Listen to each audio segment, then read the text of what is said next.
guys, welcome to Common Coffee Drinker. I am Colin, and today we are reviewing Abra coffee.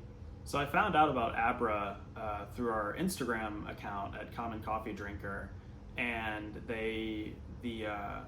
one of the workers contacted me and said, hey, we heard that you're reviewing small batch coffee roasters. We'd love to ship you some out from where we are. They're in Miami, Florida. And through that discussion, I found out a little bit about the company. It's a husband and wife team, and the wife is actually from Brazil. She's a third generation coffee roaster, and so they decided to go over and start something up in Miami. And they do two types of coffee, Old World and New World. This is the, make sure, this is the Old World. So this is going to be from kind of Europe, Africa, the Old World. You get it, you know, the geography nerds out there. So there's only two types of coffee, but they actually change the country of origin every 2 months or so. So this one is from Ethiopia, but if you wait a little bit, it's going to be from some other country in the Old World. If you get the New World coffee, it's going to be from either North or South America, somewhere else in that region. So it's pretty cool.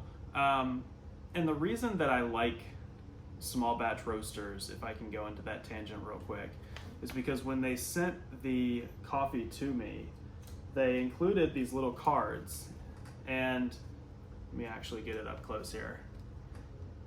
It just gives you a little bit of a description on each of the coffees and the process, the notes that it'll come with, which some people can taste them, some can't. I can hardly ever actually taste the notes, but it's coffee, so it's good.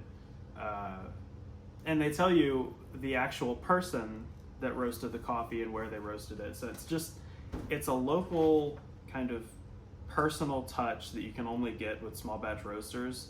You buy Starbucks at the market, you're not going to get this kind of touch with what they send you. If you are a small batch roaster and you'd like to be reviewed, you'd like me to drink your coffee, I will absolutely drink your coffee. I will review it. Just shoot me a shout out either on Instagram through direct messages or comment below on our YouTube channel. So let's get started. So you may have noticed that this is not a K-cup bag. This is just ground coffee, and the reason that I can actually brew coffee now with ground coffee is because I have a percolator. I got rid of the K-cup, the Keurig. It broke on me, so I decided to actually move up and get a percolator. It's kind of the half and half between just doing K-cups and doing something more complex like a French press or, I don't know, a big old cappuccino machine. I figured, you know what, let's just do a percolator. This one was about, I don't know, $50. It's a Presto. I don't know if that's helpful at all for any of you who are looking to get a percolator, but I will bring you through the process of actually brewing coffee in one of these. First, we fill the water up as far as you want to drink, as many cups as you want to drink. I fill it up to about 3 cups. It's in between the 2 and the 4 there. It's roughly the size of the mugs that I have here at home. You're gonna have to experiment a little bit on what's good for you, how big your mugs are, how many cups you're brewing. If you're a family of 4, you're probably gonna go all the way up to the 6 here. But it really just depends on what you're looking for. So next you will get your disc coffee filter, and they have these pretty much anywhere that you get coffee. They're super inexpensive. You can get 100 of them really cheap. I've got another bag of these that I still haven't run out of yet, and I've been brewing coffee for a few months now with the percolator. But you'll just put it through this chamber here, all the way at the bottom. You can kind of see the holes where the coffee is going to filter through the filter and go actually through those holes as a liquid. And it'll go just right up here through the spout. That spout is going to come in handy soon. I'll show you. So next you will take your tablespoon, and you'll do about 1 tablespoon for each cup of coffee that you're looking to drink. So I did 3 to 4 tablespoons since I'm at the 3 level on the percolator. And you can go more if you want your coffee to be heavier, because what's going to happen is there's going to be a little chute that shoots water up through this spout right here and then lands on the coffee grounds. and it'll seep through the coffee grounds and go through the holes right here, and that'll actually bring your coffee in this chamber. It'll settle in the bottom chamber here. That's sort of how the process works. So you want this, one, to be evenly distributed. You'll need to shake it up a little bit, and two, you want it to be if you want a little heavier coffee, you'll put more tablespoons. If you want it to be a little lighter, you'll put less. It's totally up to you. So our chute is in the percolator, and our chamber is kind of through the chute here. It's got a little springboard thing. I don't know exactly why that's there, maybe to pressurize it or something. But you'll kind of just rest it there and put the lid on and plug it in, and you're ready to make coffee. Alright guys, so I was able to take a shower while the coffee was brewing. I'd say it doesn't take more than probably 5 minutes to brew. So I was able to get a quick dip in. You'll see that the coffee's ready because the light is on. Now, big note here, what you're gonna wanna do when the coffee's ready, unplug from the socket itself, not from the coffee thing. Apparently that's like a fire hazard or something. But you're gonna wanna unplug the coffee, because if you forget about that and you let it running and you have to leave to go run errands or something and you leave it on, what it'll do is reheat the coffee like every 15 minutes or so, which is nice if you're getting a second cup and there's a whole lot of coffee in the actual percolator. But if you leave it in there and it keeps running through every 15 minutes, you will end up with a goopy, nasty glob of coffee syrup at the bottom that takes like an hour to clean out. I may or may not know from personal experience, don't ask me, but point is, our coffee's ready. All right, so I have my coffee here. What I'm gonna do is I'm gonna drink it right out of the percolator first, and then try to gather some of those notes that they were talking about here. I think for Old World, that's this one. They were saying dark chocolate with a hint of blueberry and spice. The dark chocolate I may be able to taste because I kind of smelled it actually coming out the bag. But we'll take some sips of this and then I will make it how I usually make it with creamer and sugar.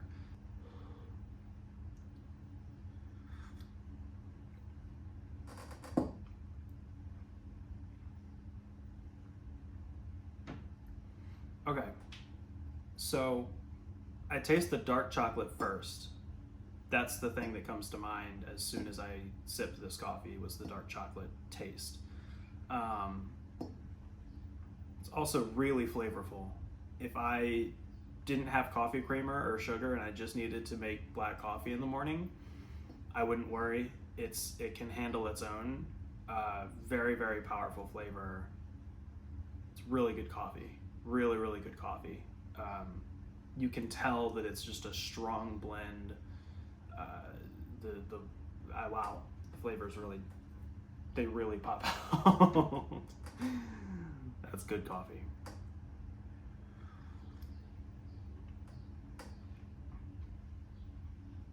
I don't taste the blueberry or the spices. Again, that's just me. You may be able to taste a lot more than I can taste. Everybody has their own preferences. Those coffee notes that the blenders put out are really, really kind of narrow. You're not always going to taste one or any of them, maybe. Totally depends on the person. It really does. So don't worry if you can't taste the notes. I can't taste blueberry or spices on this. Maybe after a few more sips I'll be able to, or maybe once I kind of cool it down with some coffee creamer and sugar, maybe it'll kind of seep through. But right now it's just the dark chocolate for me right now, and obviously the general coffee flavor is really powerful, as I mentioned.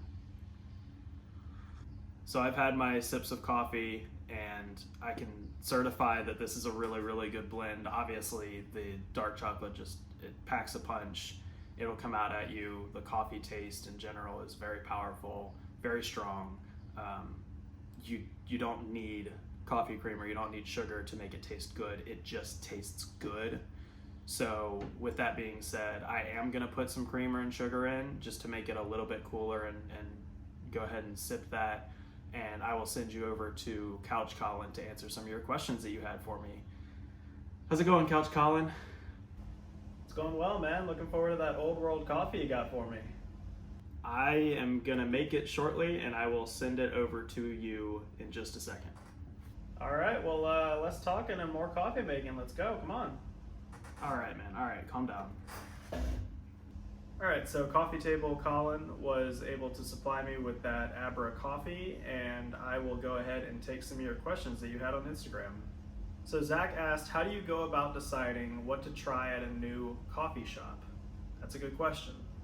I've got my usual order, which is iced white chocolate mocha, and pretty much any coffee shop would be able to make that. Some have their own special white chocolate blends, and some have just like the Ghirardelli syrup that they put in that kind of tastes the same. But when I go to a coffee shop, I'm usually drinking iced coffee. When I'm making coffee at home, it's going to be hot. So I want to go for an iced drink. I want to go for something that doesn't hit you too hard right on impact. I want to be able to kind of enjoy my coffee experience, especially if it's the first time. I don't want to be totally put off by it. So an iced latte or an iced mocha, those are usually pretty solid choices to go if you're just starting out there, and you can kind of experiment a little bit later once you're more comfortable in the actual coffee shop. So Lindy had a question, and she asked, what do you recommend for people who are just starting out drinking coffee? And that kind of, I guess I could use some personal experience in recommending something. What I did like early in high school was I tried Frappuccinos, which you're gonna laugh, but I kid you not, stay with me. And what Frappuccinos did was it kind of took the scary out of coffee, because I was at Starbucks, I was at a coffee shop, but I was trying something that wasn't exactly coffee. And what Frappuccinos then led me to was iced mochas or iced white chocolate mochas. And that didn't feel too scary. And so then I said, well, if I'm trying these iced drinks and these iced lattes, why not go for a latte? So then I tried a latte, and I was like, well, this isn't too bad. And then once I had hot lattes at different coffee shops, I said, well, I guess I'm just drinking coffee now. So I guess the jump was from Frappuccino to iced drinks to hot drinks to just coffee with creamer, sugar, and from there you've got a pretty good palate, well enough at least to be able to experiment with different levels of each and with different coffees. So I would recommend that kind of, I wouldn't say it's necessarily a jump, but I would say it's a path and it's a journey. And that coffee journey is pretty cool for anybody starting out, because you can get more complex tastes with each jump up, and you can be able to go to more coffee shops and not feel scared about the kind of coffee stigma, if you will. So the last question was from Zach again, and Zach asked, if you had one coffee drink to order for the rest of your life, what would it be? And I'm gonna go local on this. So there is a coffee shop relatively close to me. It's called Highland Coffees, and when I do my 64 parishes of coffee video for that, you'll see it in one of them. It'll come probably towards the end, but Highland Coffees makes a fantastic iced white chocolate mocha, and that is a drink that I will remember for the rest of my life. Even if I haven't had one for years, I will always remember what it tastes like, because that was able to get me through college. Like, that drink it's killer. So I would say that, and then I'll also give you a second one, just because I'm nice. If I'm not able to have Highland Coffee's iced white chocolate mocha, then I will go to Community Coffee's coffee shop. It's called CC's Coffee, and CC's has a drink called the Espresso 22, which is 2 shots of espresso and a bunch of heavy cream.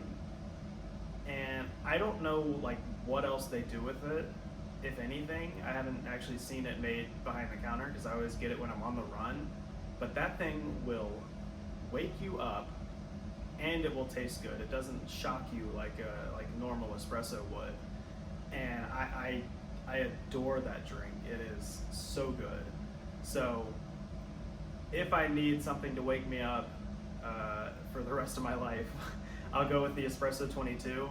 But if I'm just living in a coffee shop for the rest of my life, the Highland Coffee's iced white chocolate mocha kills every time. Every time. So that's it for questions. I will let y'all know when I'm making a new review video. It'll be pretty soon because Abra's got their New World coffee that I still need to review. So keep on the lookout on my Instagram channel at Common Coffee Drinker for any Q&A questions that you may have for me. I'm always open for it. You can give me a follow, obviously, here on YouTube, like and subscribe. You can follow me on Instagram, Twitter, Twitch. We also now have a live website, commoncoffeedrinker.com. It's going to be the site for everything from blog posts to my YouTube posts to merchandise to my reviews. It's going to be everything. I'm very excited for this, and it's all because of you guys and your support. It's been incredible. I love doing coffee reviews. I'm going to continue to do coffee reviews. I'm going to keep doing the 64 parishes of coffee.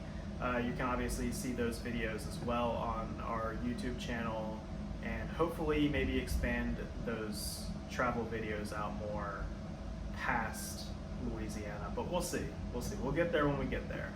For now, thank you for watching. Keep drinking coffee. Keep supporting me. I love it. I love every single one of you. You've been awesome. So thank you for watching, and till next time.